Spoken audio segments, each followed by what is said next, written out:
What's up, guys? It's your boy, Barca Boy 103. Today we're going to be reacting to the Barcelona news over the past few days. So we have some huge topics to discuss. Firstly, Joan Laporta has confirmed in the media that Barcelona, if they have the FFP space, will be going to sign a midfielder. In January, we've been linked with about 10 names. We're going to talk about all of them and give you guys the analysis. And of course, Vitor Roque will be joining in January as well. Laporta has confirmed. A lot of reports on sales as well. Apparently, a big bid has come in from a Premier League club for Balde. Bayern Munich are pushing heavily for Araujo. Will Lewandowski leave? Should Pedri leave now with his reoccurring injury issues? We also have an injury update on Pedri, Marcos Alonso, Araujo. A lot of reports on the revenue side of Barcelona. We have updates on the economic lever, the Super League, the Club World Cup. All these avenues for Barcelona to make that revenue they do need, hopefully, to be freed of financial fair play in the summer. A lot of quotes coming in from Laporta about the Joao staying permanently as well, and also on Xavi's stance as the manager and how apparently Rafa Marquez is the first in line to replace Xavi should he get the sack. But before we get into it, make sure you guys smash that like button down below. Let's try to get the 200 likes in this video. Be very much appreciated. Also, if you're new, make sure to subscribe down below if you haven't already, and let's get into it. Now, before we get into this video is sponsored by Number One Foot. Number One Foot is one of the best replica football jersey websites on the market right now. They have a variety of different items at absolutely fantastic prices. For me here today, I'm going to show you guys the training kit from this season. This is the warm-up kit that the players use when they go out for training every single day, pre-games as well. You have here the Spotify logo. They have the club badge on it with the diamond as well. And I also have here one of the sweaters they have from last season. This was the Catalunya version. It feels like I bought this from the Nike store directly. The quality is absolutely unreal. The printing is fantastic. And of course, mainly the prices are unbeatable. And if you use the discount code BOY at checkout, you do get an additional 15% off your final order. That is BOY. Use it at checkout. You get 15% off your order, and all orders above $80 as well will guarantee you free shipping. So what are you waiting for? Click the top link in the description down below and get your new football kits today. Let's start off with some of the transfer news over the past few days. And we're first going to be discussing top-rated youngsters in the market that have been linked with Barcelona. Now, firstly, we do have a new name, and that is Mamadou Sonko. This is coming in from Mundo Deportivo. They've come out saying that in Sweden, there is news about Barcelona possibly interested in signing Mamadou Sonko, a young 18-year-old winger currently playing in Sweden. Like RB Leipzig and Liverpool are also interested in the player, and the Swedish club hopes to receive around 9 million euros for his acquisition. Now, this is a very interesting move by Barcelona. We already do have someone who's actually younger than him on the wings in Lamine Yamal. Again, 9 million euros, quite the hefty fee. We have been linked with other youngsters who have been a bit more quoted over that price. I think, again, when it comes to these youngsters, you have to prioritize the first team first. So I wouldn't be spending, upwards of double digits on these youngster players unless they're widely touted and widely have a promising future. When these kind of players come up where there's no previous links to him and there's a bit of a risk factor, I prefer Barcelona not to do it. But if they think it's deemed best, then so be it. We have been linked with another winger as well. We've already been linked with him over the past few days, and that is Claudio Echeverri. There are more reports coming out suggesting that River Plate do not like the structure that Barcelona have presented to sign him permanently. Mateo Morito from Olivo has come out saying that there was contact between Barcelona and Echeverri to understand how to carry out the operation, but at this point it is complicated due to Barcelona's economic situation and the structure of the operation. Chelsea and Man City are very interested in the player. So it's been quite clear now that Barcelona were actually very keen on Claudio Echeverri. They did make some movements. They probably offered the best foot forward that they could, but in the end, River Plate weren't happy with the structure, paying a bit over the release clause, but paying in longer installments, when Man City and Chelsea can probably pay the release clause tomorrow if they wanted to. So this for me would be not a big blow, but this would definitely be a talented player. Us missing out on them, but you know what? Maybe in the future, you never know. Maybe now things might change. So keep your eyes on him. But for now, it does look complicated for Barcelona. Another player on the same boat as Echeverri is Lucas Bergvall. We do have reports and quotes also. Firstly, in Sweden, the sporting director of his current club, which I'm not going to try to pronounce whatsoever, was asked on the recent links of him being linked with other clubs, including Barcelona. And he said, yes, I can confirm that we held talks with Barcelona for Lucas Bergvall. It is not negotiations yet, but we just spoke with them last week. This week, we haven't really talked whatsoever. So Barcelona have already contacted Sonko. We know that for sure. Echeverri as well. And now Lucas Bergvall. Will these be signings for Barca Athletic with eyes on the first team?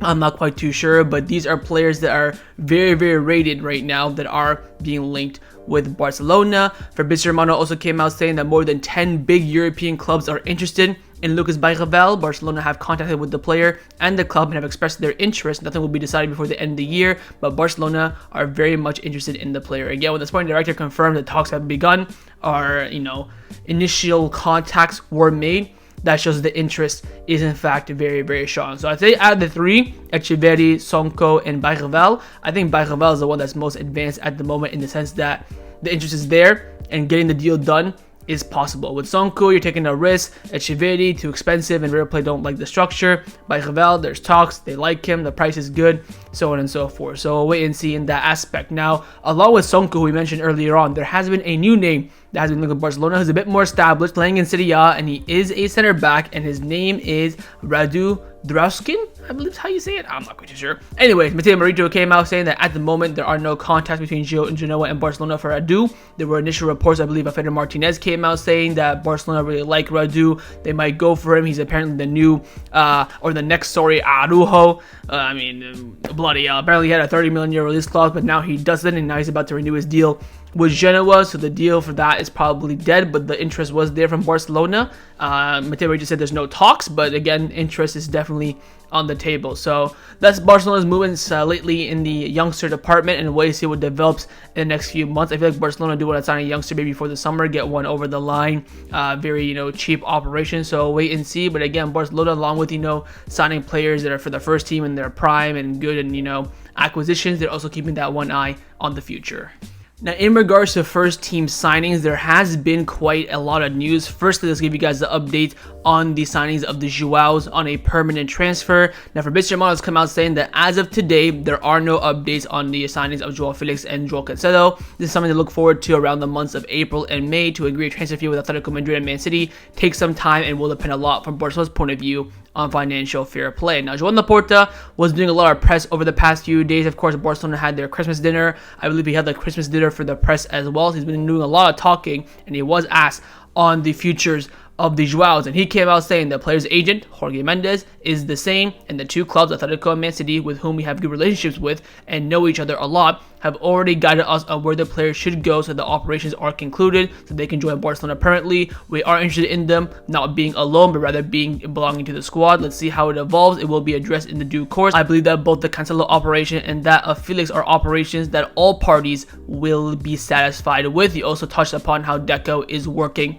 on these operations on a permanent basis. So again, we'll wait and see how things go. We'll wait and see what the conditions are as well. With Cancelo, pretty much set in stone at this point. If he's under 30 million, go for it. If he's over, honestly, probably still go for it. The big question, of course, is around Joao Felix. I think the ideal scenario for Barcelona is that they spend a combined 55 million euros on the pair. Of course, try your best to get a cheaper operation. If we can get 20 for Cancelo plus variables with Man City, then maybe around 30 or 40 for Felix plus variables with Atletico Madrid. That'd be the ideal scenario. This talk about 2 months ago about both being combined 100 million. I'd ship them both off if that was the case. Of course, I think Cancelo pretty much guaranteed to stay, but Felix is a big question. It's either going to be we sign him for very cheap for around 30 million, 40 million. How we bless Atletico Madrid with Griezmann. Maybe they can do the same with us with Joao Felix, although we know, I wouldn't say giving us Joao Felix for a cup price is a blessing because he's a player that, is a bit up and down. But if it's for the price that was initially quoted by Atletico Madrid, around 70, 80 million euros, the club might take a look at loaning him again. Now, there has been a lot of news in regards to the upcoming transfer window in January. As you all know, we all heard over the past few months, the media fed to the fans that the club will not make any moves in January. Best case scenario, they'll bring in Vitor Roque, and that's pretty much it. And the big question has always been, will Barcelona go for a midfielder? We do need a midfielder. And Fabrizio Romano came out saying that Barcelona will look into the January transfer window, but only if the right player is available. It is expected that January will be a quiet window for Barcelona with no major movements happening. Gavi's injury is considered to have a very great impact on the team. In January, the club will only sign a player if they can find the right opportunity in terms of financial fair play and skill set, and that of course will not be easy. So the club, if they are in a dream scenario, what they would like to do is bring in Vitor Roque, bring in midfielder, but that midfielder is conditioned on many of things: the right player, right style, right fit. Is there a future with him? Is he a medium signing?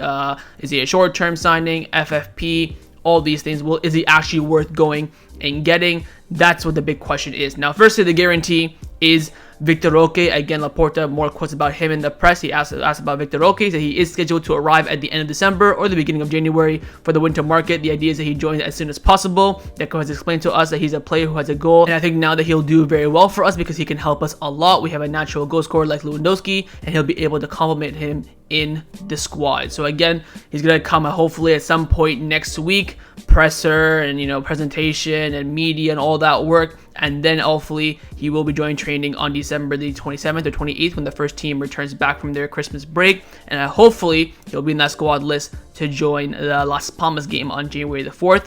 Again, with Barcelona, things can be complicated. I would not be surprised if he wasn't registered in time for the Las Palmas game. I think he will 100%, I would even go as far as say 1000%, be on the plane for the Super Cup. I think that's pretty much guaranteed at this point. It's just now about the Las Palmas game, Copa del Rey against Barcelona, if we can get him registered in time for that, which I think shouldn't be an issue. But now we got to talk about the midfield signing, because the midfield signing is definitely heating up, because Joan Laporta himself confirmed that Barcelona are looking in the market for a midfielder. He was asked if Barcelona could look for a reinforcement such as a pivot in January or maybe someone to replace Gavi, and Laporta said this: "If we manage to have fair play, the idea is to go and sign a midfielder who is in some way compensate of Gavi's loss. It would be a loan till the end of the season, as we did many years ago. My first term as president with Edgar Davis, for example. We have margin, I think, until the end of the year, so we can definitely generate some fair play due to a series of operations that we have underway. And if they are confirmed, we will have the option." So Laporta is basically saying this: we got some economic levers lingering around here and there. If we get those activated, we're going to go for a midfielder. Very, very short term, just simple loan, come in, help the squad, and then probably depart in the summer. That's music to my ears. Not only is now Gavi injured, Pedri is also injured. We'll talk about that later on in the video. You have Frankie de Jong in and out of the squad. You have Gundogan playing too many minutes. You're now relying on the likes of Roberto, Romeo, and Fermin.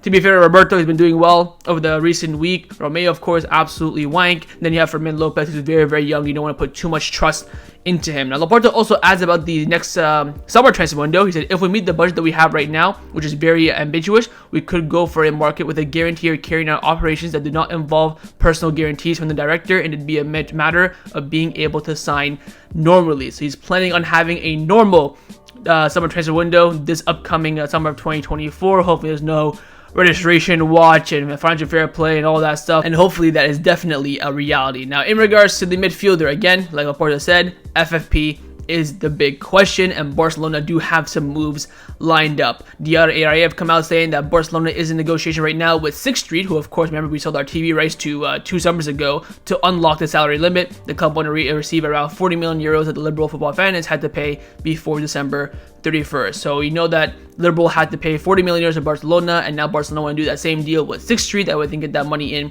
as soon as possible. Mundo Deportivo, on the other hand, is saying that Barcelona will actually wait for Liberal Football Finance until December 31st. Once this period expires, the club can explore other options it has to activate the Barca Studios lever to have fair play in the winter. There is a time until January 31st. So you have one source saying the club are doing it right now. They want to get it done by the end of this month. Another source is saying they'll have to actually wait until the end of this month. That way they can freely, cancel that deal with Liberal. And again, they technically have until the January 31st to get the economic lever in as well. So nonetheless, the club are making movements to get this lever in, to get the 40 million euros, of course, make some salary space in financial fair play. The question now is, if we do have the fair play, who in the hell are we going to sign? I'll tell you what, the options that have been leaked have been shite. Alfredo Martinez first came out saying that Barcelona is looking to sign a physical midfielder in January to compensate for the absence of Gavi. They prefer an experienced player from La Liga who doesn't need to adapt. Now, I will add this. So we're fine with signing emergency loan players from La Liga, but we don't want to sign the La Liga best player, for example, Zubimendi, because you don't want to give money to clubs who supported the Negreira case. doesn't make sense to me. Now, Mundo Deportivo have come out saying that Barcelona's possible list of options in January are as follows. Firstly, Pierre-Emile Højbjerg, crap. Renato Sanchez, crap. Thomas Partey, alright, cannot stay fit to save his life. Calvin Phillips, shite. Krakowiak, where the hell is he bloody playing?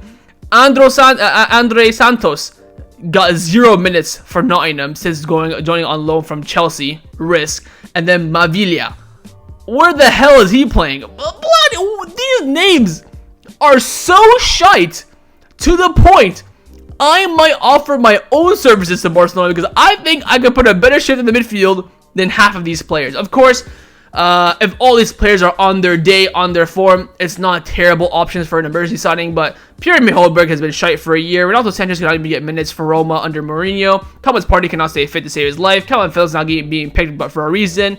Krakowiak is... what the hell? Andre Santos, I mean, youngster, kind of fits the mold, makes sense, but he hasn't been playing at all for the past 4 months for Nottingham whatsoever. I think Chelsea's going to cancel that loan. It just... bunch of weird names, and it continues as well. Sport also added that Barcelona even looking at Marco Verratti and Andre Rabiot in January. Now Verratti, that ship sailed from 2017. I don't even want him right now. And again, like Thomas Partey, cannot stay fit to save his life. He's currently in Saudi. That's probably a deal that can be possible. I think we're talking straight profile.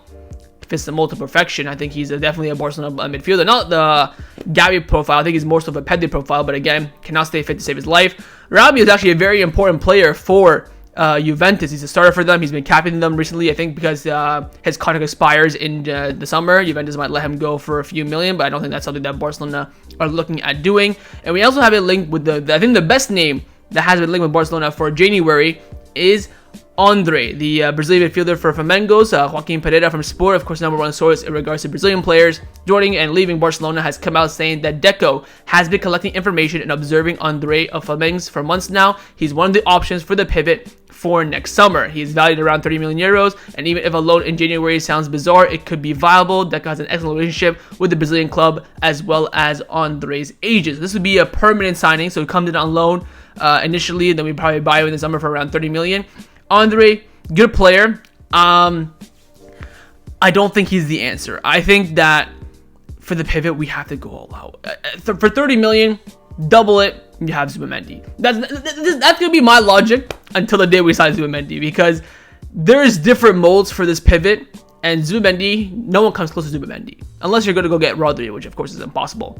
No one gets close to Zubimendi, in my opinion. I think Andre is a good player. I think he's very much the profile of a Frankie de Jong in the sense that he can do a job in a pivot, but he's not really a natural pivot. I think he's more so of, if you're playing in a double pivot, he's the one that's going to have that freedom to go up and down, up and down. It's kind of like a Gundogan player as well. I don't think it's really a natural pivot, so to speak. But so far, out of all the options, he is definitely the best. And he's not the only midfielder that Barcelona are tracking for the summer. Another one is Amadou Onana. Now, Foot Mercado have come out breaking the news saying that Barcelona and Manchester United are interested in Amadou Onana, with Barcelona even speaking with his entourage recently. Everton to want around 55 million euros, and a departure in January, though, is unlikely, and Ferran Martinez confirmed that Barcelona are interested. So again, this is not for January, it's for the summer. Amadou Onana is a good player. I think technically he's very, very good. He's a very high-intensity athletic player. 55 million. I will give you 5 million to then spend the 60 on Zubimendi. Like, I've reached that point. You're talking few percentage to go and get the best option available. Like, it boggles my mind. Apparently, Barcelona want to change up their pursuit in the midfield. Like, it just... I think Onana's a good player. I would take him. I wouldn't pay 50 for him. I think he's kind of, a 30 million pound player. Again, prem tax included. He's just not what we need. I think, again, we talk about Andre as well. Andre very much fits the mold of Franck Kessié that we had last season. That kind of box-to-box, especially the double pivot, can do a job in a pivot. It's kind of like been there, done that. You know what I mean? But I think Onana is very young. He's, of course, an integral player for Everton. He plays in the pivot, to be fair to them, but it is a double pivot with him and Doucouré. Sometimes James Garner as well drops in there. So he has coverage. It's not the pivot that Barcelona need, in my opinion. And again, I think the price is very, very hefty, to the point that if you just... if Barcelona are going to tell me we're going to spend 55 million on Onana, I'll say, here, I'll give you 5 million if you go and buy Zubimendi. Like, I have reached that point. So in regards to the midfield in January, we'll wait and see. I think as soon as the FFP allows it, you're going to get names left, right, and center, and Barcelona going to start pushing for it. I think in the end, we'll probably sign someone like Daddy Parejo profile, a Spanish one that can just come in and do a job for a bit. In regards to the summer, in regards to Andre and Onana, we'll wait and see. But all those other options like Krakowiak and Phillips and Sanchez, Verratti, Rabiot, I think it's just all the media bouncing on Laporta saying, oh, he wants a midfielder. Let's just find some random players that are available that are somewhat decent and somewhat decent names. And these are the names that they find out. So we'll wait and see. But the most positive thing is that Barcelona do want to sign a midfielder in January if they have the necessary FFP to do so. Let's now discuss the players that have been rumored to leave Barcelona over the past few days. First up is the third captain of the club, Ronald Araujo. Now again, love links with him and Bayern Munich still. Plettigol in Germany has come out saying that Bayern had been told that signing Araujo in January is definitely not an option. There is a slight hope for the summer, although Barcelona do want to extend his contract. Bayern would be willing to spend big money on the Uruguayan defender. This is again pressure on Barcelona saying, look, if you do not renew his contract by the summer, we're going to offer you something that you cannot refuse for Araujo, and we might end up convincing him with this sporting project. Fabrizio Romano came out saying the stories are true. Bayern Munich will go all out for Araujo. Tuchel is obsessed with the player, but nothing has changed since last week. Barcelona do not want to sell him in January and are waiting for his agent to discuss a new deal. Bayern want him and are prepared to wait. Again, if Bayern offer a big amount of money, let's just say hypothetically 90 million euros, would the club accept that? I think they would only accept that if Araujo tells them, I'm not going to renew, I want to go to Bayern Munich. That's the only way. I think if Araujo says, look, I'm happy, but if you accept that deal, I mean, I'll dip. I think the club would reject that. I think the club probably want around 120 million plus. To keep in mind, of course, Araujo has 2 years left in his deal. If this is the prime time to cash out on him. This is not like, oh, go look at his release clause of 1 billion. That's not a reality.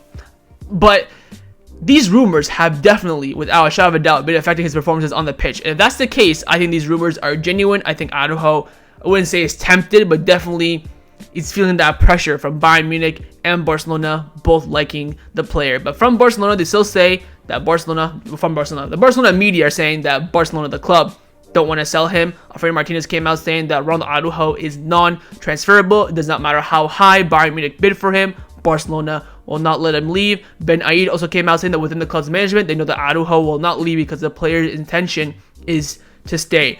Araujo was doing some media with Barcelona as well, saying that, oh, I'm a board winner. I've won 3 titles with Barcelona. My dream is to win many, many more. I love being a Barcelona player, but being a captain on top of that is just an absolutely beautiful feeling. I talk with Puyol every day. He gives me advice because they're both defenders. So he's saying all the right things in the media. But the reality is that in the Mercado, anything can happen. I will say this though.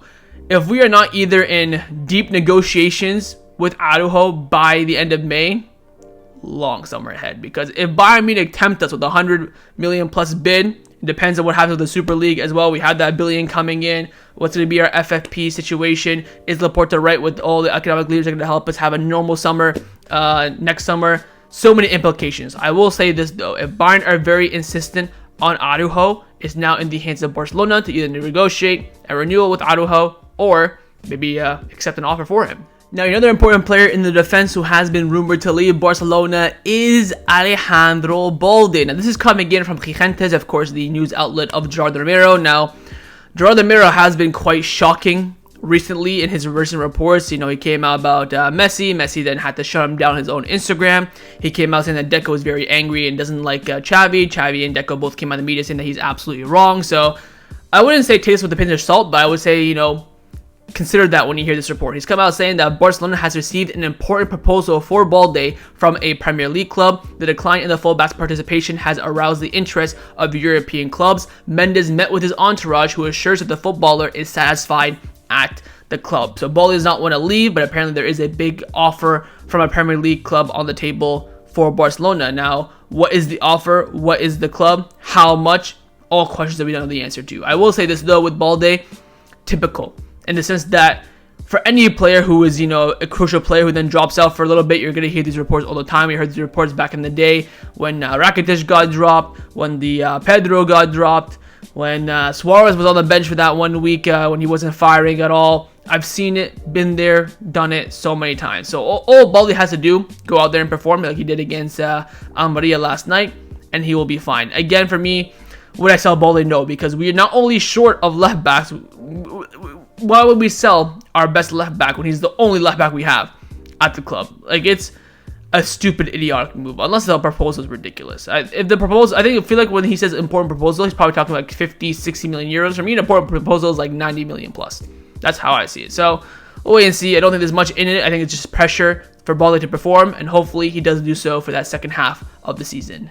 Now, a player who Barcelona do have a good chance of getting rid of in the January transfer window is Clement Lenglet. Again, these reports about Italian clubs dreaming and drooling for Lenglet are getting even more and more concrete. Now, we heard initially AC Milan were very interested. Sport also came out saying that Napoli, of course, keep in mind we do play in the round 16 of the Champions League, are interested in Lenglet. The player has a contract with Barcelona until 2026, and the club aspires to get hit a transfer fee, which will help to balance their accounts. Barcelona will try to include a mandatory purchase option if he goes out on loan to Italian club, but the deal to be completed in January, Aston Villa must agree to release him. So again, Lenglet has to find that kind of gentleman agreement with Aston Villa to let him go back to Barcelona, technically, then be loaned out somewhere else. Now, the news about the Italian reports definitely have been confirmed now. Fabrizio Romano has come out saying that Aston Villa will speak to Clement Lenglet's camp before the end of this month in order to discuss a January exit, which is considered likely. Barcelona will also be involved in the discussion, of course. AC Milan remain keen, but are still waiting to understand the conditions of a loan deal. So again, with Lenglet's current deal with Aston Villa, there's no buy option. There's no mandatory buy option as well. Just simple loan with 80% of his salaries being covered. Matteo Merito also confirmed the report from Fabrizio Romano, saying that in the coming days there will be a meeting between Aston Villa and Clement Lenglet's entourage to decide the way forward this season. AC Milan have asked for information, but there's still economic doubts about how to face the signing. So all comes down to conditions, whether Aston Villa let him leave, whether Barcelona want to really push for a permanent sale or a loan with a buy option, with the buy option being activated if certain objectives are achieved, or a mandatory buy option. Look, whatever avenue leads to not having a Clement Lenglet saga this summer, I'm all for it. I would even loan him for a year and a half. So to them to AC Milan for the rest of this second half of this season, plus the next season after that. Just no Lenglet saga this summer. That's all I'm asking for. I'm not asking for much here. I'm not asking for a miracle. But we'll wait and see. The interest for Lenglet is genuine. AC Milan, Napoli, the two clubs apparently that are very, very keen on Clement Lenglet. But of course, Barcelona, and even you have to consider as well, Aston Villa will have the final say. Now, with the rumors of players leaving, there are of course some rumors about players staying at the club, and we do have reports that Raphinha is considered an important asset to Barcelona. There are reports coming out saying that Barcelona would listen to offers maybe for Raphinha, but the price set for him is 100 million euros. I don't know who's smoking what at Barcelona to leak this information. I don't know, the journalists just made this up completely, but Raphinha is the furthest thing I've seen from a £100 million player. I would take 60 million for him tomorrow. So that's 40 million off the evaluation. Again, with Raphinha, depends who wants him. It depends how he ends his season with Barcelona. I think right now, again, playing well, not having that much output. I think his numbers are quite poor for the level that we expect him to take this season, especially taking that next big step with Dembele's exit. But we'll wait and see with Raphinha. I think this is definitely something for the summer. If a good offer comes in, if Raphinha pushes for a move. But the club are making it very clear they don't consider Raphinha for sale at all. Now, a player who Barcelona also want to keep is the star striker who's not scoring goals, RL9, Robert Lewandowski. Ben Aid came out saying the feeling is that Lewandowski will stay for next season. Alfredo Martinez also came out saying that Lewandowski will not leave in the summer. Barcelona does not plan to get rid of its only goal scorer. Now, his agent, Felix was in Barcelona for the past few days. He was actually at the game against Almeria last night. He was asking the media when he's walking out of a restaurant that, oh, what will Lewandowski say? He said, of course he will stay. So again, that's what they say now, but when that offer comes in, that Saudi, that American money, you just never know. For me, I'd sell him in a heartbeat. I'd take the 15 million. He's all yours to anyone. Keep in mind as well, what's very, very important that a lot of people are not talking about. Lewandowski's salary will increase next season. He's currently sat on around 250,000 euros per week. Next season, it will be 300,000 euros a week. The club either have to sell him or reduce his salary. There is no way he's rocking up the next season on 300 bags a week. That cannot be accepted whatsoever. So we'll wait and see in that aspect. But again, for Lewandowski's future at Barcelona, wouldn't say it's confirmed he's staying. Or the club have the idea of continuing with him for now. But in my opinion, I see it as either a sale or he has to reduce his salary. Let's now discuss some contract renewal updates around the first team at Barcelona. Just one update, and it is on the contract renewal of Sergi Roberto, which of course about 2 weeks ago looked like it was 100% not happening, and now the remontada has started. Alex Pentel from Merlivo has come out saying that nothing has been decided yet about Roberto's contract renewal. The player wants to stay at Barcelona but is aware of his importance in the team has decreased. Of course, Roberto, like I mentioned in the last transfer video, came out in the media saying that, look, I want to stay at Barcelona. I'm not planning to leave to the MLS or Saudi or whatever. If Barcelona tell me to leave, I will leave. If they tell me to stay, I will stay. Now, of course, the past week, Roberto has been playing well. Put a good shift in against Antwerp. We got a brace last night against Almeria. For me personally, I still sit on the same stance. I would not renew the contract of Roberto whatsoever. But if you told me that Xavi wants him to stay, he sees him as a leader, and he's going to be on absolute peanuts, I wouldn't beat around the bush for it. I wouldn't be like, oh my god, we're keeping Roberto. Are you effing serious? He doesn't play. He's only playing now because half our midfield was either injured or suspended for the game against Almeria. So keep that in mind as well. If Xavi really sees it as a necessity, really sees it as important to keep someone like Roberto in the dressing room and for training, and again, he is earning peanuts, I'm not going to beat around the bush for it. Again, I think he should leave, so we'll wait and see how things develop. Again, he's not having a very good week at the moment, Roberto, so that's why these rumors are coming back up. But once we hit mid-February and he's nowhere near the team, things might change. Let's now discuss some of the injury updates around the first team at Barcelona. Let's firstly start off with the big one, and that is that Pedri got a knock in training on Tuesday, before the Almeria game, and apparently he will be out for around 2 weeks, but people are panicking a bit. Roger, of course, broke the news saying that Pedri suffered a muscular discomfort in training and will neither play against Almeria or today in the friendly match due to his muscle history of discomfort. The club don't want to take any risk whatsoever. Miguel came out saying that Pedri will be out for around 2 weeks, and everything indicates that he will be back and available for the match on January the 4th against Las Palmas. Alfredo Martinez also confirmed this, saying that Pedri will return after the Christmas break. Gigante said that Pedri's injury does not seem serious, will be back after the international break. But here's a big one. Esport 3 came out saying that Pedri will be out for longer than initially seemed. The Spanish Super Cup now apparently is in danger for the midfielder after he needs approximately 3 weeks to recover. Again, it's another niggling injury for Pedri, and I think now, in my opinion, questions need to be asked. People say the best ability is availability, and Pedri is not available. I'm at a point now where, personally, I would put him on the market and see who bites. Again, keep in mind, Pedri, very similar both to Araujo and Naki Peña and Alonso Fati and Gavi. His contract needs addressing. He has 2 years left on his deal. This is now the time to discuss and make a decision as well. I'll put him on the market, see if anyone bites. Again, I'll probably sell him for around 100, 110 million euros. Someone bites, I probably would sell him. Because you know what? He's just not fit. He'll come back for a month, ball out, and then be out for 3 months. Comes back for a month and a half, out for 3 weeks, comes back for a week, out for 2 weeks.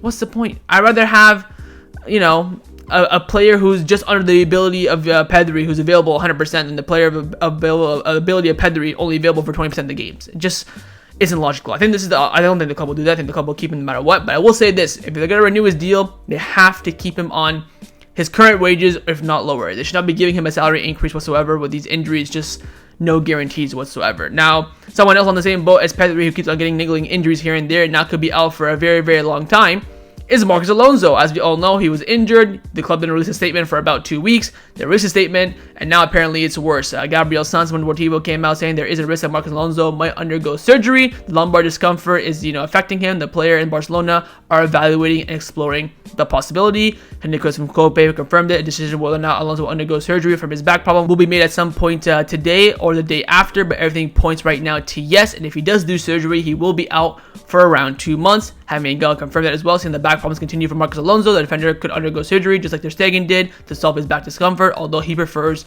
other alternatives. So Alonso does not really want to do surgery. I think maybe the club are pushing him to do it. I really don't care. If he does surgery, speedy recovery. Not bothered. Yeah.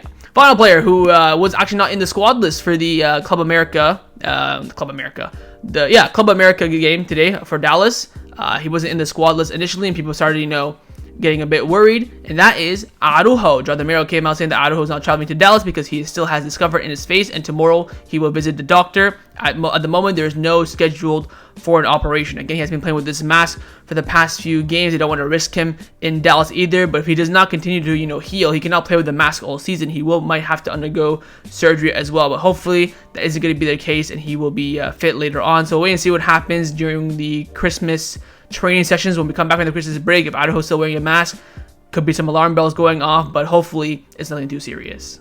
Let's now discuss some of the news surrounding Barcelona over the past few days. Now, all these reports mainly have to do with Barcelona, of course, making money. We do firstly have a report on the new Club World Cup format, which at the moment Barcelona are at risk of qualifying. Mundo Deportivo came out saying that FIFA's new criteria for qualification for the 2025 Club World Cup makes it harder for Barcelona. FIFA is using the club coefficient, which means Atletico Madrid will be in second place for the Spanish side, aside from Real Madrid to compete. The only way for Barcelona to partake in the 2025 Club World Cup is that if they win the Champions League this season or go further than Atletico Madrid in the competition to overcome the 7-point disadvantage. Now, Atletico Madrid do face Inter, we face Napoli, so keep your eyes on that aspect. Again, am I disappointed if we don't are not in the Club World Cup? Not really. I would like to be in it because all the best teams are in it, of course, and we are one of the best teams, biggest teams in the world. But at the end of the day, I'm not really too bothered. But again, the club definitely want to be in it. This is another revenue stream for them. Going there, participating, winning games, winning the entire tournament is all moolah for them. So keep your eyes on that. We do want to go further than Atletico Madrid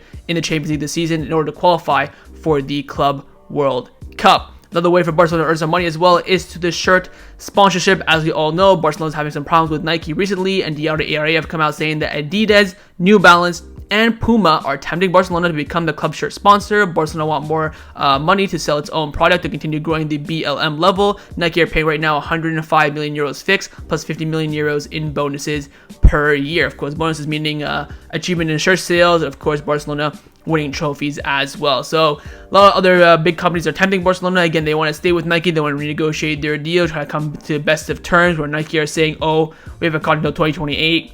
We can talk then. So we'll wait and see what the club do. But again, this is a very, very key moment in the club's history for sure. We've been with Nike now for 27 years, 26 years-ish. It's going to come on to 30 years when we hit 2028 if we do end up reaching that point. But again, it's a pivotal moment in the club's history, and Laporta has a big decision to make. Now, of course, one of the ways that Barcelona is going to make money is the friendly later on today, where Barcelona, according to Alfredo Martinez, is saying that Barcelona will make around 5 million euros for the game against Dallas. And here's the big one for me. The players will not receive compensation. Get in there, you bloody twats. They don't deserve compensation whatsoever. Of course, this match was arranged because they bottled Shakhtar and Antwerp in the Champions League, and in that way, Barcelona missed out around 5 million euros for those two games, and they got to go to friendly and earn that 5 million euros back. So absolutely spot on from the club, and hopefully they stick with this decision, and hopefully the players don't receive compensation whatsoever. And another way for Barcelona is, of course, having an open training session, which will be taking place on the 30th of December at the Estadio Johan Cruyff,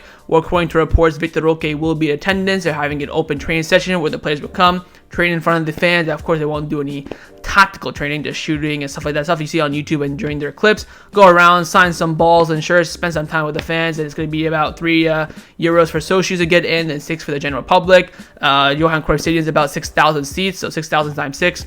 There's your answer. Again, very easy money for Barcelona to make as well. But the big avenue for Barcelona to make that revenue is, of course, through the Super League. A decision will be coming today. If it's a big decision, I will make an individual video, but for now, don't know what the decision is. But Mundo Deportivo have come out saying that today it will be decided that FIFA does not have the monopoly on organizing football competitions by the European Court of Justice. This means that after tomorrow, the Super League will be legally created. So Mundo Deportivo are saying that if the Super League wins this case, 100% it could be in effect by the next day. UEFA cannot stop it whatsoever. So keep your eyes on that Super League decision. Again, if it is ruled in the favor of Super League, Barcelona will receive 1 billion euros.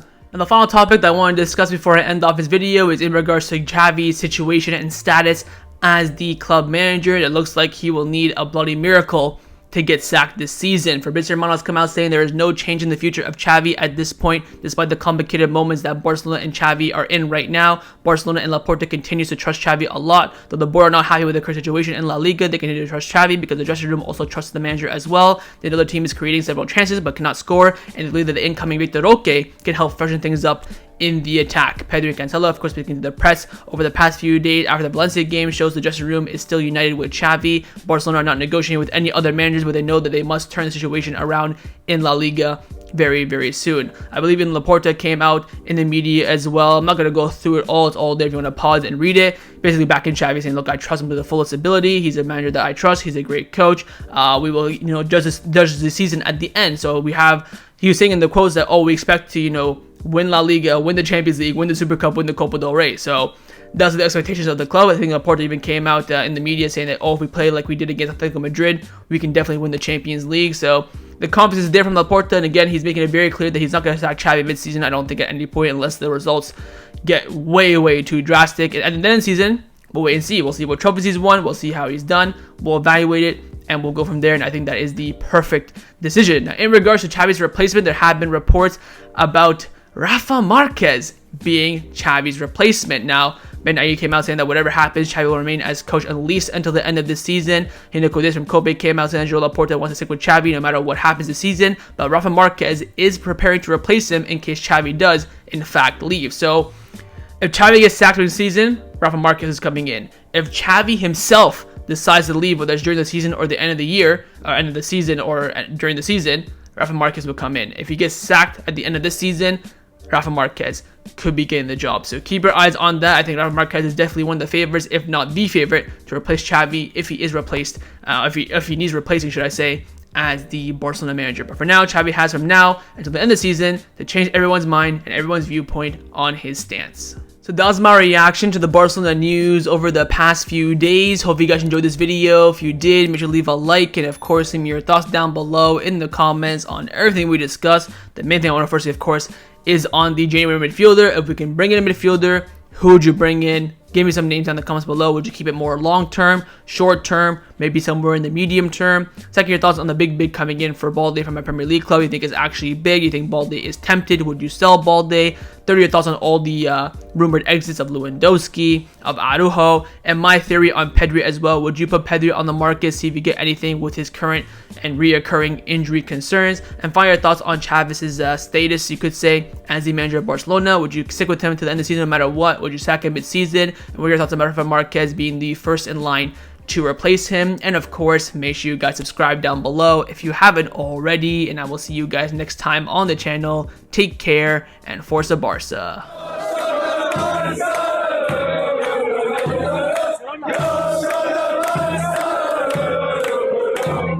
Yeah.